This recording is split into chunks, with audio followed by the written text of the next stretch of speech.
hacer una investigación y debes aplicar un método de análisis de resultados?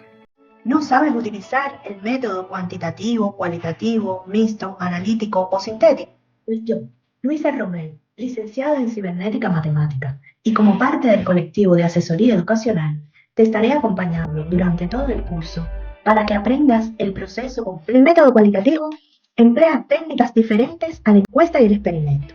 Son, por lo general, entrevistas abiertas a grupos de discusión o técnicas de observación. Es el procedimiento más empleado para recopilar información en las ciencias sociales. Aspira a recoger la disertación completa sobre un tema específico. Plantea comprender lo que la gente piensa y dice. No le interesa las proporciones numéricas de los eventos. Para el trabajo con el método cualitativo, se hace un planteamiento del problema inicialmente, donde se especifica un propósito general. Se define inicialmente el ambiente en el que se trabajará y se exploran las deficiencias. También se preparan los objetivos y preguntas. Se hace una revisión de la literatura para comprender, entender, estudiar, buscar los antecedentes sobre el tema que se está investigando, qué es lo último que hay sobre eso, las opiniones, las diferentes investigaciones que se han realizado. Eso es muy importante para establecer el punto de partida de nuestra investigación. En realidad es importante en todas las investigaciones. Se hace entonces una muestra inicial. Esta muestra son quiénes serán los casos o participantes.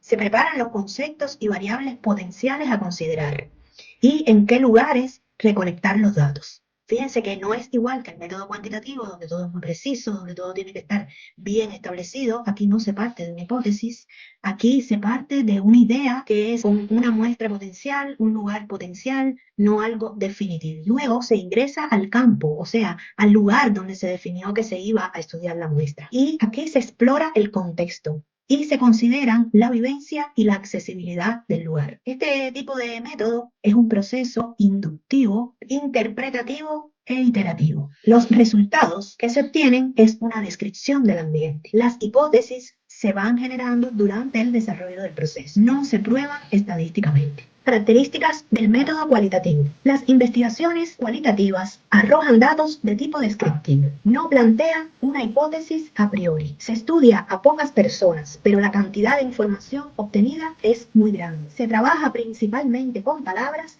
y no con números. La recolección de los datos es un proceso selectivo. Se recoge mucha cantidad de información, pero luego de ella hay que seleccionar cuál es la más válida para nuestra información, para poder plantear una hipótesis, un tema, un inicio para nuestra investigación. Las investigaciones cualitativas requieren mucho tiempo, son más complejas que las cuantitativas. Ejemplos de métodos cualitativos. Estudios etnográficos. Se emplea la observación de una descripción científica de la vivencia del investigador en una sociedad o culturas diferentes. Ejemplo, estudios de tribus africanas durante el siglo XIX por parte de estudiosos europeos. Investigaciones participativas. El investigador se interrelaciona con la participación de los sujetos involucrados o investigados para comprender el funcionamiento de una comunidad. Ejemplos, trabajos sociales que buscan modelos de desarrollo para comunidades deprimidas en barriadas urbanas. Estudios culturales, acudiendo a fuentes textuales, comprender la lógica cultural detrás de manifestaciones concretas. Ejemplo, estudio de formas de representación artística de un conflicto social que arroje luz sobre lo que la gente siente pero no dice al respecto. Las técnicas de análisis cualitativo. Los datos cualitativos pueden ser audio, texto, video, etc.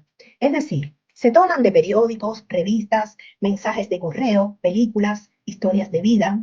Las técnicas aplicadas son técnicas sociológicas. En ellas pueden ser textos que aportan experiencia a través de elicitación sistemática, que se analizan mediante listas libres, clasificación en filas, comparación en pares, tareas de sustitución de estructura, o a través de textos libres, que se analizan mediante análisis de palabras, es decir, conteos de palabras, redes semánticas y mapas cognitivos, o análisis de códigos, mediante análisis de esquemas, diccionario de contenido, inducción analítica o modelos de decisión etnográfica. La otra técnica es la técnica de tradición lingüística, que trata el texto como un objeto de análisis, donde se analizan conversaciones, narrativas, ejecuciones, estructuras gramaticales.